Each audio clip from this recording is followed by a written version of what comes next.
mana orangnya nih? Kok? Jadi pada intinya, semua gambar di luar ruang atau luar gedung yang mempresentasikan pemandangan alam yang alami sudah bisa disebut dengan gambar.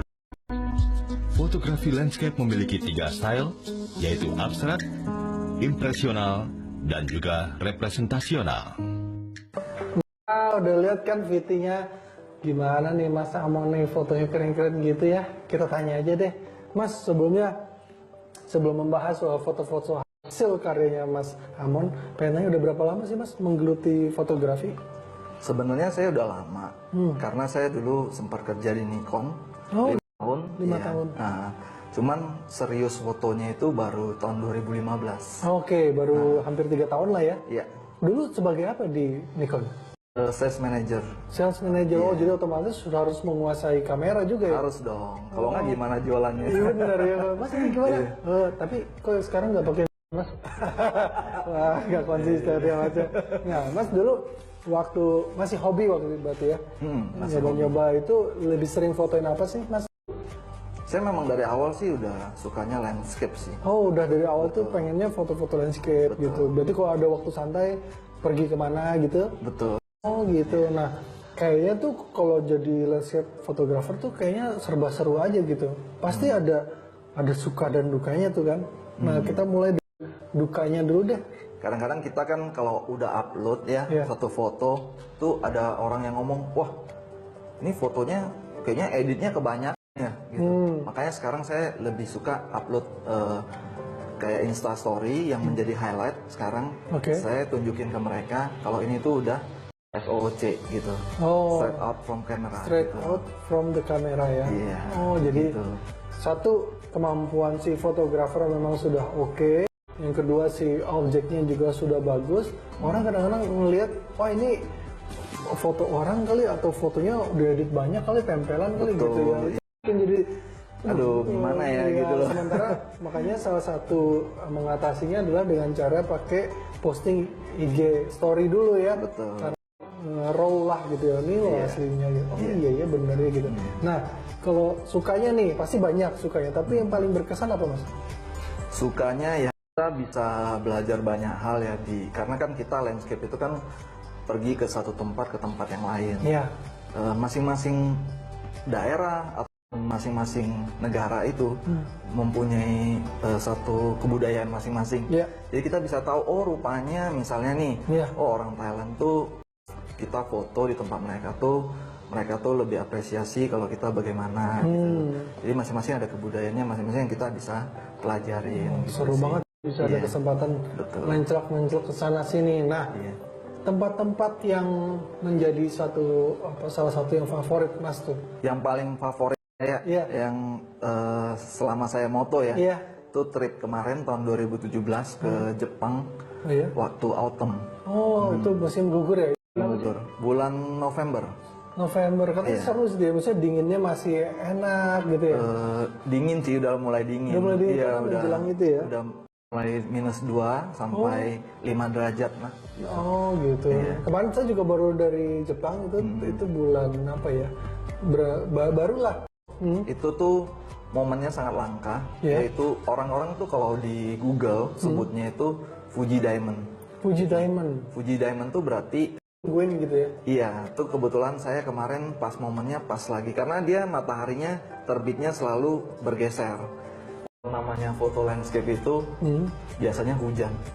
Oh cuaca ya? Cuacanya betul. Ya kita sudah semangat, udah jalan jauh ke satu tempat tersebut, tetapi sampai di sana cuacanya tidak mendukung. Tapi ya namanya alam kita nggak bisa lawan. Betul, iya. Nah ngomong-ngomong kendala pasti ada solusinya. Nah gimana sih solusinya? Sebelum itu kita akan balik setelah yang satu ini. Filter ND itu bisa nurunin jadi berapa detik. Karena kalau shutter speednya rendah, otomatis video banget ya. Betul. Gitu. Jadi sementara ISO-nya kita udah.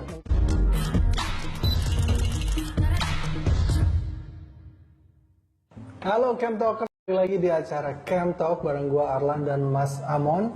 Kita lagi ngebahas soal landscape fotografi. Nah, sebelum jauh ngobrolin soal landscape fotografi lagi nih Mas ya, sebenarnya landscape fotografi itu seperti apa sih definisinya gitu? Mungkin banyak teman-teman Cam Talkers yang belum tahu Maksudnya apa sih landscape gitu? Namanya juga landscape berarti kan berhubungan dengan alamnya, landscape ya. Jadi kita mengabadikan satu tempat sehingga bisa menjadi lebih baik dan orang jadi tertarik untuk ke sana. Gitu ya. Jadi lebih didominasi alam gitu ya. Betul. Nah, prosesnya gimana sih Mas? Kita mau memulai dalam tanda kutip hunting gitu ya. Gue mau fotoin apa, itu prosesnya gimana sih? Biasanya kita banyak lihat dari website atau maupun dari teman-teman lokal, fotografer lokal. Biasa mereka ada foto atau mereka ada info ke kita gitu. Ini ada spot baru loh. Gimana sih? Oh begini. Oh boleh juga nih. Kita jalan. Oh berarti ada komunitas atau istilahnya ada WhatsApp group lah gitu ya, saling bertukar informasi gitu ya. Nah kalau misalkan sekarang sedikit mengkerucut ke teknis, teman-teman Talkers pada nanya, pakai kamera apa ya idealnya? Nah, kalau Mas sendiri pakai kamera apa sih? Jadi saya kebetulan pakainya Sony karena untuk foto landscape itu harus kamera dengan dynamic range yang luas. Oke. Full frame lah ya. Nggak mesti full frame. Nggak mesti full frame. Yang penting dynamic range-nya luas. Karena apa? Karena foto landscape itu kita mau kasih tahu semuanya yang ada di lokasi itu apa aja gitu. Mulai dari gunung, dari lautnya, dari foregroundnya, dan semua harus tajam, jelas supaya dalam orang satu bisa frame lihat. Ya. Betul. Saya lihat nih di sini nih lensanya juga saya baru lihat ini apa Laowa ini baru lihat. Ini kayaknya manual ya Mas ya? Manual, itu manual. Kalau foto landscape tuh ideal manual atau auto atau bebas aja sih selera? Lebih dianjurkan manual sih. Karena kan kita mainnya di blue hour sampai the golden moment-nya kan. Itu istilahnya apa? Artinya apa? Jadi pas sewaktu matahari mau terbenam. Itu blue hour. Blue hour. Iya. Kalau golden moment? Ya itu pas lagi dia terbenam dan dia membiaskan cahayanya. Oh iya, makanya jadi kayak coklat kemerah-merahan gitu ya. Kenapa? Karena sewaktu momen itu warnanya keluar semua. Pasti. Gitu. Jadi kalau misalnya kita foto, kalau misalnya matahari terbenam, berarti kan udah mulai gelap. Sehingga autofokusnya agak susah. Kalau autofokus susah, kita bisa kehilangan. Benar. Nah, ini terlepas dari lensanya. Kemudian ini ada peralatan apa nih? Kalau ini udah tahu nih ya, tripod pasti. Landscape fotografer tuh harus punya tripod tuh ya? Iya harus, karena kita lebih banyak mainnya long exposure ya. Long exposure, jadi kalau long exposure tuh shutter speednya sangat rendah sehingga kalau goyang dikit pasti kacau lah ya? Pasti blur. Iya. Nah, yang beberapa ini nih boleh dijelasin Mas? Jadi untuk foto itu salah satunya itu alat yang harus ada itu adalah filter. Nah filter ini tujuannya adalah untuk menurunkan exposure daripada kameranya sendiri, sehingga kita bisa membuat long exposure. Contoh kalau kita misalnya lihat normalnya adalah 1/10 detik, terus kita tambahin filter ND itu bisa nurunin jadi berapa detik. Karena kalau shutter speednya rendah, otomatis jadi terang banget ya. Betul. Gitu. Jadi karena ISO-nya kita udah mentok paling bawah, aperture-nya udah paling tinggi, jadi butuh bantuan ND ini ya. ND filter. Ada berapa filter sih Mas? ND dan GND. GND itu adalah graduated. Jadi kalau kita bisa lihat di sini itu dia graduated. Kenapa graduated? Karena kalau misalnya kita lihat dengan mata langsung, itu selalu langit lebih terang. Daripada foregroundnya. Jadi kita untuk nurunin langit, exposure langitnya, kita harus menggunakan GND namanya. Supaya exposure-nya rata. Betul. Sehingga kalau misalnya kita turunkan exposure langitnya, itu semuanya keluar. Tekstur awannya, kita untuk warna-warnanya juga semuanya keluar. Ada 3 macam ya yang saya bawa sekarang. Ada yang soft, ada yang hard, sama yang reverse. Nah, kalau yang soft itu biasa digunakan untuk kalau misalnya sudah gelap sekali, sudah agak gelap gitu, sehingga kita perlu nurunin stopnya terlalu banyak, jadi saya pakai soft. Nah kalau untuk reverse itu biasa untuk matahari berada di garis horizon. Oke. Sehingga kita harus ngeredam sinar mataharinya itu. Iya. Nah, kita pakainya reverse. Itu biasanya jam berapa, Mas? Sekitar tergantung masing-masing daerah beda-beda. Iya, kalau di Indonesia biasanya jam 5.30 sore atau jam 5.15 pagi gitu. Ya. Kalau yang ini? Kalau yang hard itu kalau misalnya kita ketemunya yang benar-benar terang sekali. Oh, kayak siang lah ya, dari jam 12 sampai jam 3 gitu. Gitu. Oh, gitu. Pantesan tuh kalau misalkan foto kita mau harus ada yang dikorbanin jadinya kalau tanpa filter ya. Ya, sebenarnya bisa tidak menggunakan filter karena udah banyak aplikasi yang bisa membantu untuk menurunkan exposure tapi tidak natural gitu hasilnya. Editing kan gitu. Editing, betul. Karena editing nurunin sendiri segala macam gitu. Jadi nggak natural. Ada trik lain nggak sih? Kita udah jauh-jauh ke sana nih. Itu ya, aduh susah banget nih ini gimana ya gitu. Kondisi-kondisi tertentu yang membutuhkan trik tertentu tuh apa aja kira-kira? Biasa kalau yang membutuhkan trik tertentu tuh banyak kan kalau misalnya main motion ombak, ombak ataupun air terjun gitu.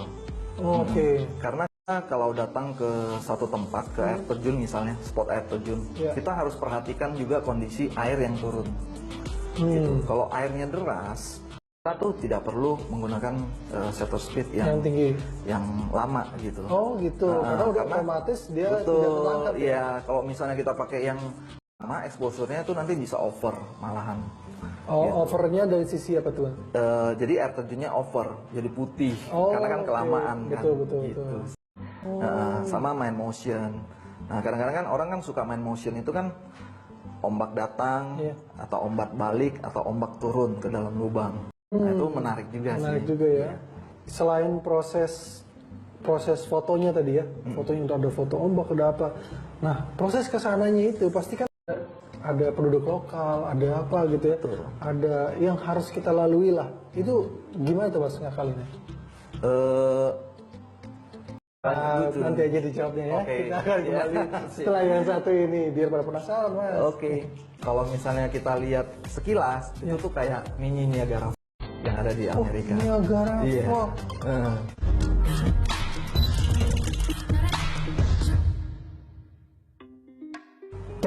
Baik lagi di acara Camp Talks, kita lagi membahas soal landscape fotografi. Tadi gue tuh terakhir lagi nanyain soal perjalanan menuju lokasi photoshoot itu butuh proses apa aja sih? Nah, gimana tuh Mas? Macam-macam ya. Kadang-kadang saya ke satu tempat, saya sudah punya sampelnya, lalu saya tanya ke tempat penyewaan mobil. Tahu nggak sih tempat ini? Oh tahu. Penduduk lokal pasti tahu. Bisa nggak saya dibawa ke sana? Nah, bisa. Gitu. Oh, bisa sesimpel itu sebetulnya. Bisa. Kalau misalkan objek favoritnya Mas Amon tuh apa sih? Apakah danau, ataukah gunung atau apa sih? Yang namanya landscape sih pasti semua favorit sih. Oh iya, gitu ya. Saya lebih suka pantai yang ada gunungnya. Pantai yang ada gunungnya. Betul. Wah, itu susah nggak sih Mas nyari lokasi seperti itu? Enggak, contohnya di Jogja ada. Untuk kesana ya, tapi begitu sampai pasti puas dong ya ngeliat, puas banget ngeliat pemandangan yang sebagus itu. Gitu. Nah, Mas kalau setiap fotografer tuh pasti punya ide. Albert Ross nih. Albert Ross itu dia menyajikan foto apa tuh Mas? Landscape-nya tuh lebih apa sih karakternya gitu? Karakternya ya? Ya landscape ya. Maksudnya apa permainan warna atau apa? Kalau Mas kan tadi banyak yang apa? Slow shutter apa long exposure gitu. Sama sih, rata-rata sama ya. Kalau landscape tuh pasti rata-rata sama. Nah kalau yang lokal nih, siapa yang jadi favorit lah? Yang lokal ya? Nggak ada kayaknya Mas ya. Di bawah Mas semua gitu. Oh enggak. Enggak, saya nggak ngomong gitu. Iya. Ada tapi ya. Ya beberapa ada ya. Ternyata banyak juga fotografer luar negeri yang justru pengen foto landscape di Indonesia. Betul. Karena katanya di Indonesia tuh lengkap. Gitu. Saya waktu itu sempat ngobrol sama Pak Harlin, fotografer. Oh iya.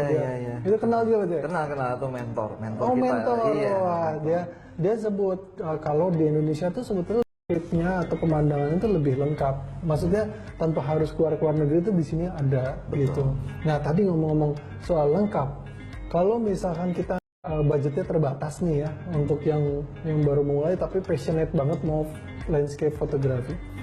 Kalau kita di sekitar Jakarta aja dan sekitarnya mungkin nggak sih? Mungkin aja. Oh iya, di mana kira-kira yang layak gitu untuk difoto? Banyak sih ya, ada iya, di banyak ya? yang paling banyak itu di Tangerang. Tangerang? Iya betul, di Tangerang. Oh, Gertang. Itu kan karena belum tahu. Iya, makanya kalau belum tahu jangan so tahu. Jadi ada Tanjung Kait, ada Tanjung Pasir, itu banyak sekali objek-objek landscape yang bisa di capture di situ. Apa aja Bekasi tuh? juga ada. Kalau yang di Tanjung apa tadi? Tanjung apa tadi? Tanjung Pasir. Tanjung Pasir ada apa? Tanjung Pasir itu ada satu gubuk. Gubuk? Iya, Iya. gubuk. Gubuk tuh sebenarnya tempat tinggal nelayan. Nah ya. Jadi tapi dia tuh adanya di tengah-tengah kayak empang gitu, sehingga kalau kita bisa capture momennya itu bagus sekali ya, karena minimalisnya dapat, Ya. terus airnya smoothnya juga dapat, dan ada environment yang di belakangnya itu juga bagus. Oh gitu, jadi orang tuh mungkin nggak percaya kalau itu di Tangerang ya. Kadang-kadang suka begitu. Oh, kalau yang satu lagi tuh Tanjung Kain ya. Tanjung Kait. Tanjung Kait apa tuh? Tanjung Kait itu banyak bedeng. Oh, Bedeng itu gunanya itu untuk nelayan, untuk pergi ke tempat kapal. Kan kalau misalnya kapal itu nggak bisa langsung berlabuh di muaranya di Tanjung Kait itu. Jadi dia parkir kapalnya di ujung, iya. lalu ada bedeng itu, nanti dia bisa jalan ke bedengnya itu. Oh semacam jembatan gitu. Jembatan gitu, ya betul, jembatan. Nah, dari leading line-nya si jembatan itu kita bisa menghasilkan Komposisi yang bagus ya, yang bagus, menarik betul. tuh. Ya. Terus tadi nih, saya tuh kalau di sosial media itu suka itu Bekasi itu suka dihina-hina loh. Padahal gitu ternyata, ya? ternyata ada juga objek yang bagus ya. Ada. Itu kayak gimana tuh mas objeknya? Itu namanya Curug Parigi kalau misalnya pernah dengar. Curug Parigi. Curug Parigi itu. Betul. Browsing ya, tuh. Betul. Kalau misalnya kita lihat sekilas itu tuh kayak mini Niagara Falls yang ada di Amerika. Niagara Iya. Falls. Oh gitu. Iya. Ada air terjun gitu? Ada air terjunnya gitu. Oh banyak. Iya banyak sekali. Jadi dia batunya banyak, lalu air terjunnya banyak juga. Jadi persis lah kayak Niagara Falls. Oh kalau misalkan saya di situ saya bilang di Niagara Falls orang percaya nggak ya? Bisa jadi. Bisa jadi. Oke juga tuh ya. Nah mas itu kan ternyata pentingnya riset. Kalau untuk landscape photographer tuh kita perlu riset banyak ya, karena biayanya juga kayaknya butuh modal lah, terutama untuk perannya. Kecuali kalau kita yang tadi bilang kita explore aja dulu yang ada di sekitar sini. Iya. Nah, persiapan apa lagi sih Pak untuk memulai jadi landscape photographer tuh? Yang pasti itu tadi kamera, lalu filter, ya film. lalu tripod. Ya, ini adalah perlengkapan yang wajib Ya. untuk seorang landscaper. Oke. Iya. Nah, tadi kita belum sempat ngebahas soal lensa. Nah, yang Mas punya ini kan lensa tergolong lensa wide ya, sangat wide ini ya, 15 mm ya. Nah, idealnya teman-teman tuh punyanya apa aja sih lensanya? Untuk landscape memang kebetulan semuanya pakainya wide. Oh, jadi ya. wide aja cukup ya? Betul. Nggak usah Jadi punya harus tele wide, gitu, nggak ya. usah ya? Kalau tele itu kita di tempat tertentu seperti kayak misalnya kita ke Bromo, nah itu memang harus pakai tele. Karena jauh ya. Jadi Oh kita gitu. harus, Kalau ya. bisa pakai wide malah jadi nggak yang Betul, jadi poinnya nggak ada gitu. Karena kan kita kan sebenarnya mau menunjukkan keindahannya Bromo. Ya. Jadi kita poinnya itu harus ke Bromo nih. Oke, kalau misalkan pakai lensa wide nggak dapet, jadi harus minimal 70-200 lah, aman ya? Iya aman, 70-200. Oke, kita akan ngobrol lagi soal tips triks untuk landscape fotografi, tapi setelah yang satu ini. Beberapa foto, misalnya kita kan nggak punya filter, Ya. sehingga kita pasti untuk menghasilkan air kan tergantung ombak yang jalan. Ya.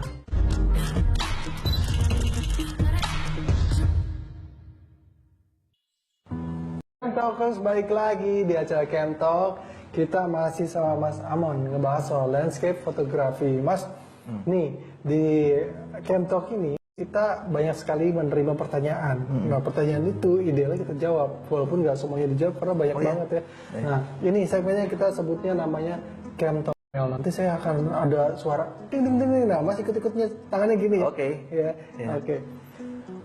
Cam Talk Mail. Ding ding ding ding ding ding. Iya, dikerjain sendiri. Oke, sekarang bareng-bareng ya. Cam Talk Mail. Ding ding ding ding ding ding. Jangan. Oke, nih pertanyaan, tapi kita pilih beberapa dulu ya. Dari @fania_caem. Mendapatkan efek bokeh. Sini anak-anak zaman sekarang senangnya bokeh. Itu ada trik-triknya nggak sih? Iya. Gimana tuh, Mas? Sebenarnya gini, kalau misalnya kita ngomong untuk foto lens itu jarang banget kita pakai bokeh. Tapi ada beberapa memang yang menggunakan trik itu supaya fotonya lebih menarik lagi gitu. Nah, kalau untuk efek bokeh udah pasti lensa ada di aperture yang gede ya. gitu ya, kayak misalnya f2 atau f3,5. Nah, itu udah pasti bisa mendapatkan hasil bokeh gitu. 3,5 pun bisa ya. Jadi kalau misalkan cuman punyanya lens sakit masih aman karena biasanya lens sakit dari 35 ya, 3,5. Oke, bisa. Nah, ini dari Bahri_boy. Cuaca yang bagus buat foto bagaimana? Pas golden moment itu, pas blue hour gitu. Nggak ada ombaknya, nggak ada ombaknya, nanti tinggal tergantung lihat ombaknya berapa besar. Kalau misalnya ombaknya besar, itu di atas 1 detik kayak 2 detik, 3 detik itu udah halus. Tapi kalau ombaknya tenang, itu mesti di atas 5 detik gitu. Oke, jadi menyesuaikan kondisi. Jadi nggak bisa ada baku gitu ya? Iya, nggak ada bakunya. Oke. Lanjut, ada pertanyaan dari girl_imut. Sering banget ini ngefans banget sama saya guys. Sering banget. Mau foto landscape, momen yang tepat atau bebas aja. Jadi kalau mau foto landscape mungkin berhubungan dengan pertanyaan yang tadi. Betul. Jawaban yang tadi ya. Iya. Jadi golden moment atau blue hour itu. Betul. Terus udah gitu kalau dibilang bebas juga enggak juga ya. Tergantung kebutuhan lagi ya. Kalau misalnya mau siang-siang juga bisa ya. Oke.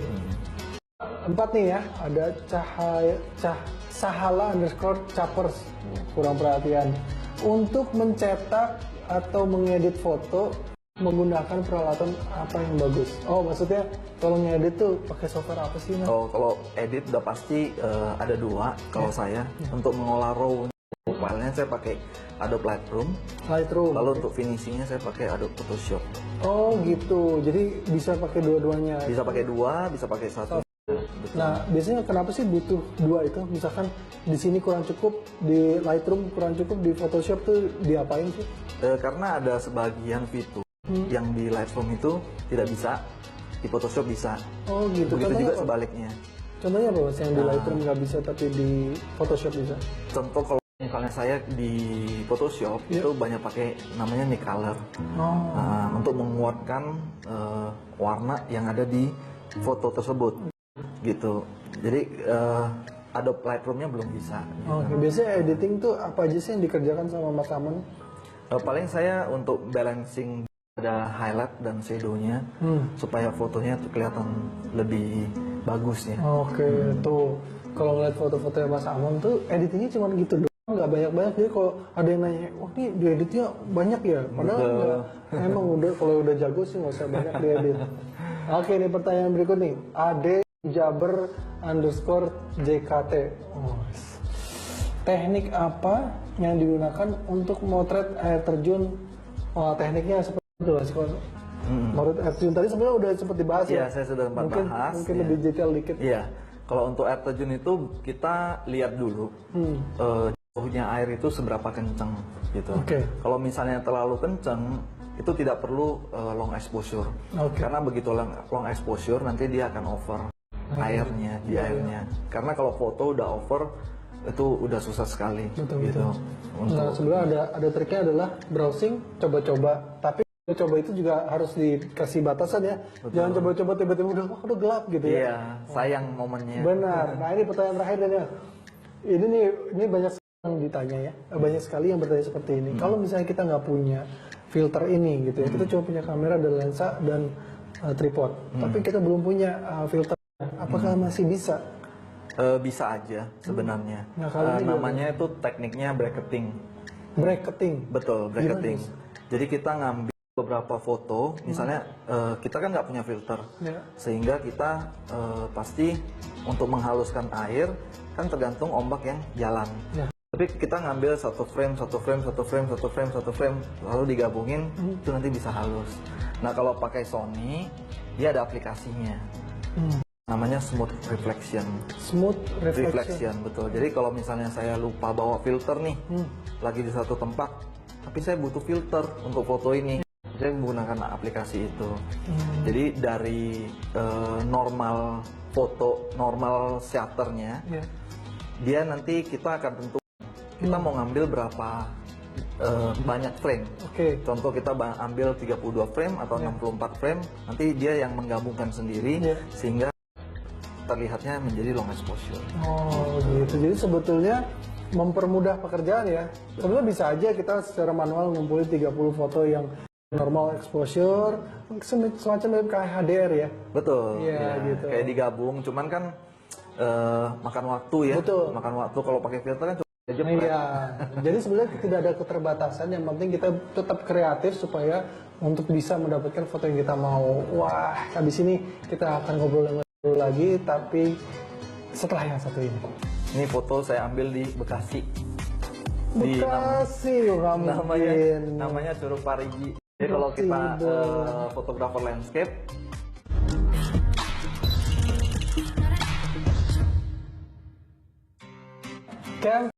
sekarang kita masih membahas soal landscape fotografi bersama Mas Amon, atau di Instagramnya Mbak Razar. Nah tadi pas lagi break saya lagi lihat Instagram Mas nih, saya sampai ngiler saya, kok bagus-bagus banget ini. Gimana caranya? Nah saya pengen nanya nih, mungkin Camp Talkers pada orang ngomong terus nih, ngomong fotonya bagus apa gitu kali ya. Saya sih nggak gitu Mas. Nah saya mau lihat nih foto-fotonya dan kita bahas. Nah, ada salah satu yang menarik buat saya ini, judulnya The Mordor. Ini mengingatkan pada film Lord of the Ring ya. Betul. Karena pas lagi moodnya mirip banget nih pada saat mau perang nih. Moodnya. Nah ini nih gimana sih Mas kok bisa dapet foto canggih gini loh? Ini pertama saya cerita dulu. Ini tuh di Parigi Hiu namanya, di Lampung. Di Lampung. Di Lampung, dan medannya sangat berat. Ya. Jadi di Medan apa di Lampung? Oh, maksudnya iya di Lampung nih. Nah, jadi medannya agak berat. Dulu pas sebelum ada akses tuh kita naik ojek ke sana, dan itu batu semuanya. Nah lalu setelah sampai di tempat sini, kalau mau untuk foto spot ini, itu harus ngelewatin batu besar-besar banyak sekali, dan batu tersebut berlumut, jadi licin. Ya. Dan di sini nih banyak sekali batu-batu tajam. Jadi kalau misalnya orang ada jatuh atau terseret arus, itu udah pasti nggak ada hilang. Oh, dead ya? Ya, pasti karena badannya mungkin terbentur dari batu-batu dan pecah ya gitu. Jadi proses landscape ini nggak gampang. Nggak segampang itu tiba-tiba udah ada di Instagram. Nah kebetulan waktu itu saya pergi untuk foto yang ini, saya itu memang langitnya itu masih kurang bersahabat ceritanya, sehingga saya namanya juga kita sudah sampai ke lokasi ya, kita foto apa yang ada gitu loh. Jadi saya bikin foto moodnya itu lebih ke kayak Lord of the Rings gitu. Makanya saya kasih gitu, moodnya gitu ya. Saya kasih judulnya itu The Mordor gitu. Nah untuk pengambilan foto ini karena awannya tebal, karena mendung, dan pergerakannya cukup cepat. Lagi berangin kali. Karena kan mendung, terus mau hujan, berangin. Jadi saya exposure-nya, shutternya itu sekitar 2 menit. Untuk dapetin foto ini. Oh, jadi kalau misalkan foto landscape terus udah gitu ternyata kondisinya mendung, jangan putus asa. Wah, ini pasti fotonya jelek, belum tentu. Betul. Kayak ini bisa meng-capture ada 2 motion yang berbeda ya, satu dari awan, satu lagi dari air ya. Wah, malah jadi dramatis. Dan saya sekarang juga makin menghargai fotografer landscape ya, karena prosesnya bukan hanya hasilnya yang dilihat, tapi kita harus dengar ceritanya gimana bisa sampai ke situ. Ternyata batunya licin, berbahaya, tajam-tajam. Oke. Coba kita lihat foto yang lain, Mas. Kayaknya nih, aduh saya bingung nih mau bahas yang mana nih. Yang mana nih? Oh ini nih, ini kayaknya bukan di Indonesia nih ya. Most people want to win in life, but very few are willing to pay the price to prepare to.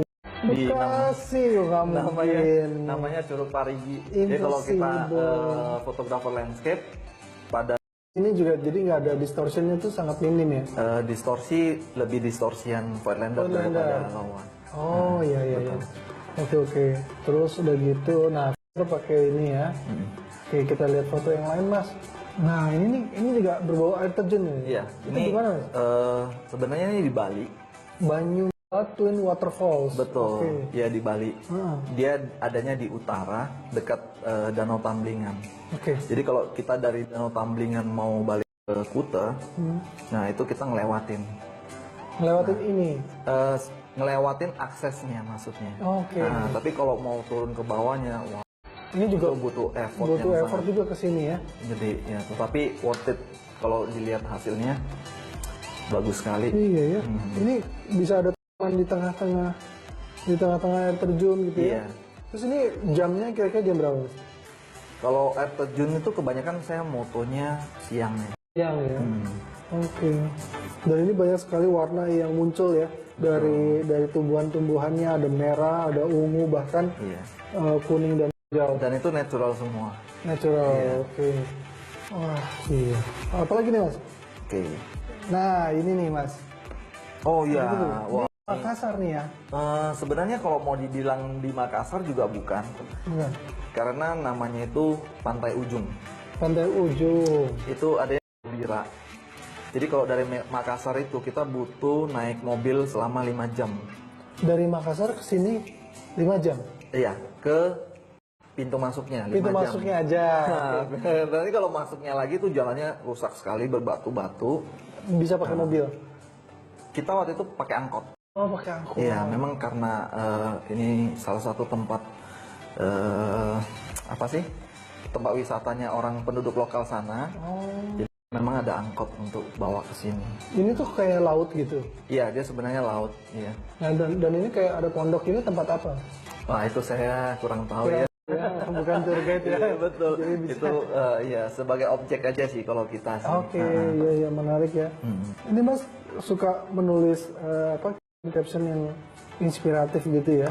Ini mas sendiri yang bikin? Kadang-kadang ada yang lihat punya orang. Oh iya. Kadang-kadang ada. Kayaknya dengan mood fotonya dan mood saat itu ya. Waduh, nih teman-teman kalau misalkan pengen lihat foto-foto lain, follow aja nih @bahteraza. Kamu bisa lihat foto-fotonya yang keren-keren, dan kalau mau tanya aja langsung komen ya, dijawab ya mas ya. Jangan lupa follow dulu. Oh iya, follow dulu dong. Oke, kita akan ngobrol-ngobrol lagi mas. Setelah yang satu ini ya. Kita mau lihat lagi nih yang lain. Perbanyak fotonya, maksudnya sering-sering foto supaya bisa aware dengan kondisi alam. Satu, kedua ya.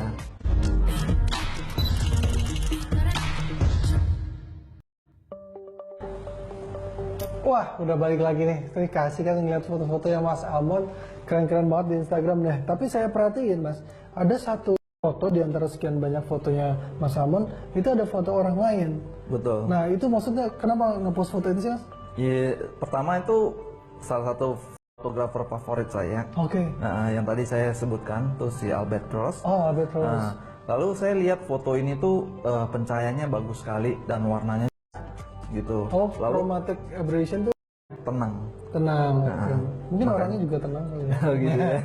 Tapi nggak kalah bagus kok. Saya juga kalau bisa ngeliat, ini nggak beda jauh lah sama karya Mas. Hebat. Nah Mas, pasti banyak camtokers nih yang lagi baru belajar, atau sedang mendalami. Kira-kira ada pemasukan nggak sih untuk mereka menjadi lebih baik lagi? Satu input saya untuk yang istilahnya yang baru mulai belajar fotografi landscape, perbanyak fotonya, maksudnya sering-sering foto supaya bisa aware dengan kondisi alam. Satu, kedua ya kita kalau semakin banyak foto, kita tahu kita tuh salahnya di mana, sehingga kita bisa perbaikin gitu supaya lebih bagus ke depan. Oh, banyak coba-coba ya, belajar, coba riset, kemudian coba lagi, terus di review, wah gue kekurangannya ini bandingin. Dan perlu juga komunitas. Jadi kita kadang-kadang ada komunitas yang kerjanya ngeracunin, mau beli ini, beli itu. Nah, tapi dipatin komunitas yang mau share soal ilmu ya. Betul. Gitu. Nah, Mas sendiri punya nggak sih ada tergabung dengan komunitas tertentu gitu? Ada. Apa? Kebetulan saya ada komunitas namanya Landscaper ID. Oh, Landscaper ID, oke. Betul, Landscaper ID itu sebenarnya kita bangun kita untuk membuat fotografer-fotografer lokal itu bisa lebih berkembang lagi. Yeah. Karena kan kita lihat kan fotografer lokal, tapi maksudnya ya income-nya masih gimana. Nah, jadi kita ambil profilnya mereka kita masukkan ke website. Dan kita tampilkan di lokal itu, misalnya contoh Makassar, dia fotografer Makassar. Di Makassar tuh sebenarnya ada apa aja sih? Nah, kita sebagai komunitas landscaper nya, kita masukin juga kapan waktunya yang cocok buat ke Makassar. Di sana makan apa aja, hotelnya pakai apa, sehingga orang tuh bisa tahu dan orang tuh infonya lengkap ya. Sehingga kalau saya kalau mau ke Makassar, saya buka aja Landscaper ID.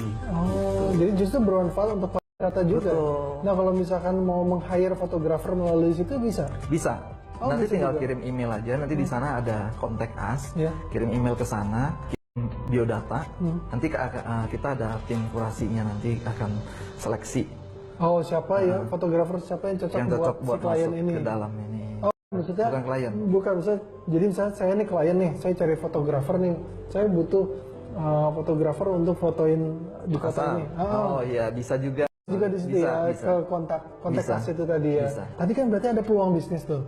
Nah, gimana sih caranya foto-foto Mas kita tadi yang bagus-bagus tuh, misalnya mau pakai atau ada yang beli, mungkin nggak sih tuh? Mungkin sekali dan sudah banyak ya. Oh gitu.